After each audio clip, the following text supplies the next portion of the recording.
من اللعين الرجيم.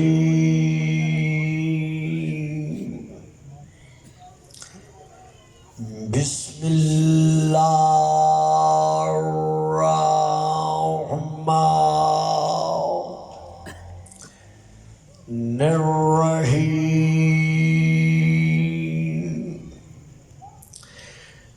الحمد لله رب الخلائق والبريات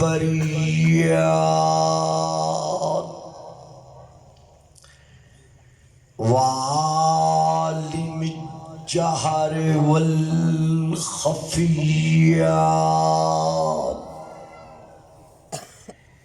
وبيده ملكوت الأرضين والسماوات.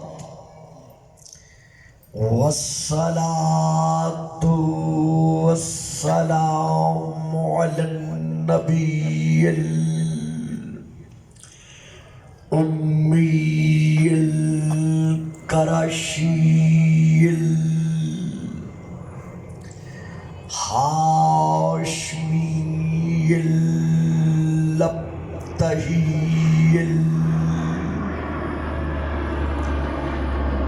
المكي المدني المبعوث على العرب والعجم بالقاسم محمد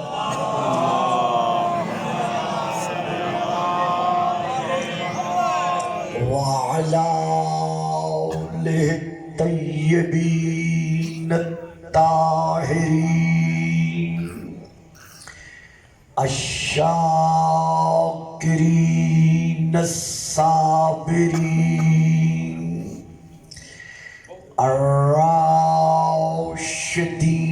المهديين. أما بعد فقد قال الله تبارك وتعالى في كتابه المجيد وفرقانه الحميد وقوله الحق ففريقا كذبتم وفريقا تقتلون وقالوا قلوبنا غلف بل لعنهم الله في الدنيا والآخرة. صلوات.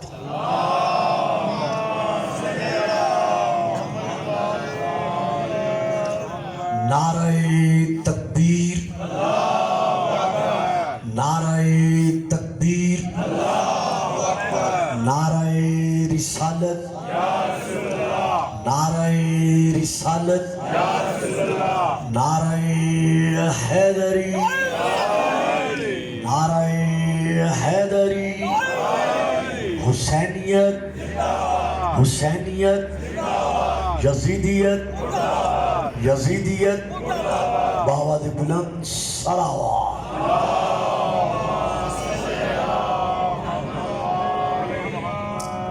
صاحبان علم و معرفت و محبت و مودت، سب سے پہلے ہم دعا گو ہیں کہ ذکر محمد و آل محمد کے وسیلے سے خدا ہمارے ملک پاکستان کو تمام تر داخلی اور خارجی انتشارات سے محفوظ رکھے. وہ طاغوتی قوتیں جو ہمارے ملک میں اپنے اپنے مفاد کی خاطر انتشارات کے وجود کو قائم رکھنا چاہتی ہیں، اللہ ان کے تمام تر مضمون ارادوں کو خاک میں ملاتے ہوئے پاکستان جو ممالک اسلامیہ کا ایک مستحکم ترین قلعہ ہے، تا ظہور القائم علیہ السلام اسی طرح اللہ کرے قائم و دائم رہے۔ اسی طرح میں آپ تمام حضرات کے لیے، مسلمین و مسلمات اور مومنین و مومنات کے لیے دعا گو ہوں کہ خدا آپ سب کی شرعی حاجات کو پورا فرمائے، اور خصوصی طور پر میں دعا گو ہوں بھائی ملک اقبال حسین صاحب، بھائی ابرار حسین صاحب، بھائی مشتاق صاحب اور چودھری اظہر و دیگر صاحبان، ان تمام کو رب العالمین اسی ذکر کے سائے میں ہمیشہ امن و امان پر قائم و دائم رکھے۔ ہماری پاک آرمی نے، ہماری پولیس نے، ہمارے اداروں کے جن شیر دل نوجوانوں نے، ہماری حکومت نے پاکستان کے امن کے قیام کے لیے جو قربانیاں دی ہیں، خدا ان سب کو یہاں بھی اجر عطا کرے اور وہاں بھی اجر عطا کرے۔ درود پڑھیے گا سارا۔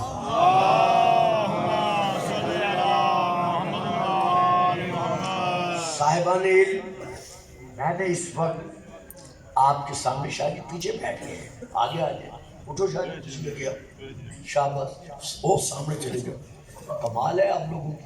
چلے آپ چلیں، بچے بیٹھے رہے، کوئی بات نہیں۔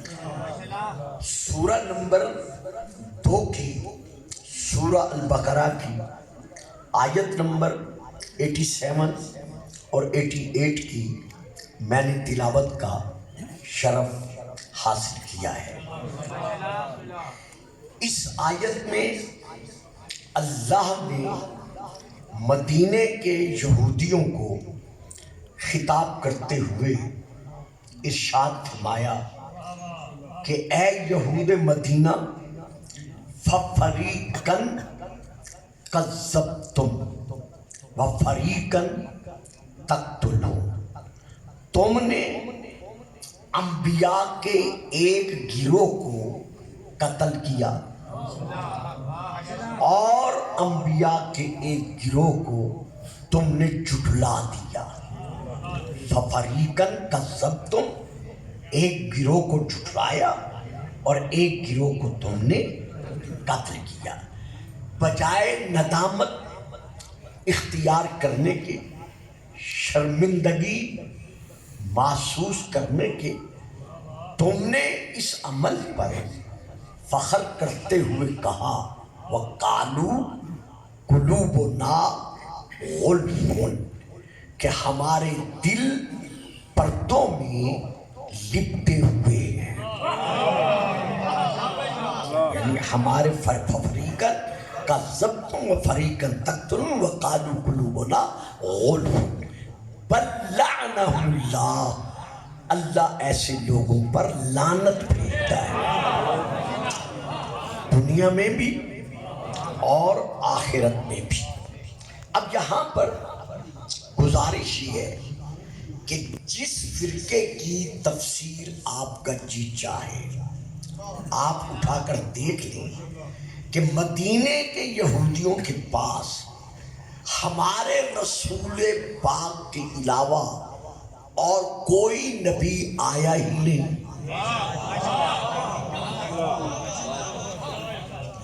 یعنی یہود مدینہ کے لیے اگر کوئی نبی مدینے میں آیا ہے تبلیغ کرنے کے لیے تو وہ صرف اور صرف ہمارے رسول پاک ہیں۔ تو جب ہمارے رسول پاک کے علاوہ کوئی نبی مدینے میں آیا ہی نہیں تو پھر اللہ ان مدینے کے یہودیوں سے کیسے فرما رہا ہے کہ تم نے انبیاء کے ایک گروہ کو قتل کیا؟ توجہ فرمائی صاحبان آپ نے، اسی لیے میں نے آگے آپ کو بلایا ہے۔ یعنی جب یہود مدینہ کے پاس انبیاء کی کوئی جماعت، انبیاء کا کوئی گروہ یا خود کوئی نبی ہمارے رسول کے علاوہ آیا ہی نہیں، تو پھر اللہ ان سے کیوں فرما رہا ہے کہ تم نے ایک گروہ کو تم نے جھٹلایا اور ایک گروہ انبیاء کو تم نے قتل کیا، تو یہ اللہ نے ان سے کیوں فرمایا؟ آج کی تقریر انتہائی طور پر میں بڑے آرام سے، بڑے سکون سے عرض کروں گا، کیونکہ ہمیشہ تقاریر آپ کے لیے ہوتی رہی ہیں، لیکن آج کی تقریر کا تعلق ہر اس صاحب اسلام سے ہے جس کا یہ ایمان ہے کہ ہمیں اسلام محمد و آل محمد کے گھرانے سے ملا ہے۔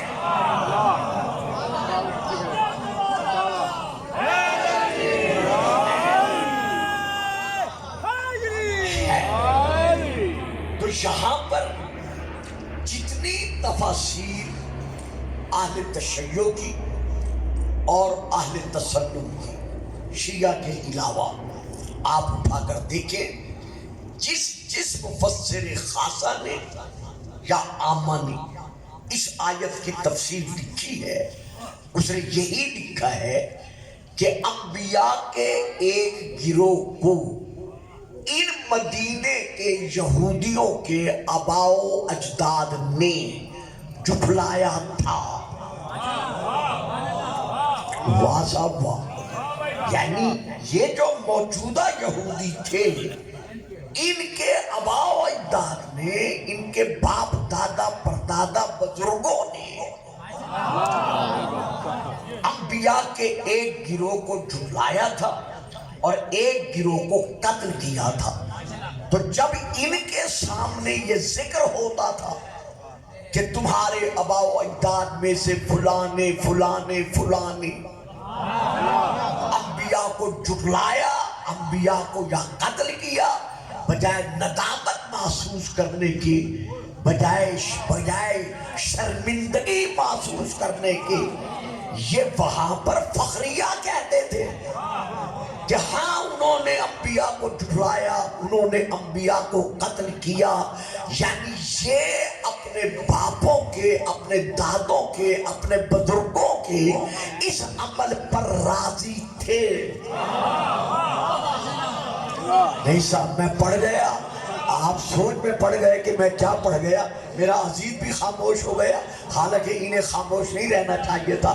یعنی یہ سارے کے سارے یہودی اپنے باپ دادا کے، آباء و اجداد کے، اپنے بزرگوں کے اس فعل مذمومہ پر راضی تھے، چونکہ یہ اپنے باپ دادا کے اس فعل پر کہ انہوں نے انبیاء کو قتل کیا، انہوں نے انبیاء کو جھٹلایا، گو یہ قاتل نہیں تھے،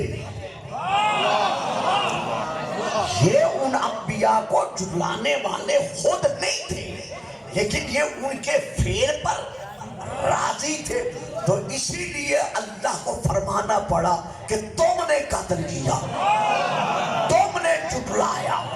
یہ سورہ نمبر 2 کی آیت نمبر 87 اور 88 ہے، گھروں میں جا کے دیکھ لیجئے گا، جس کا ترجمہ ہو، جس کا حاشیہ ہو، شیعہ سنی کی بات نہیں ہے۔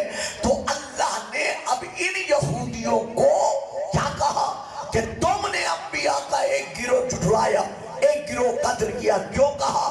اس لیے کہ وہ اپنے باپ دادا کے اس فعل پر، عمل پر راضی تھے۔ تو یہی سے ہمیں پتا چل گیا کہ جو بھی کسی مجرم کے جرم پہ راضی ہو،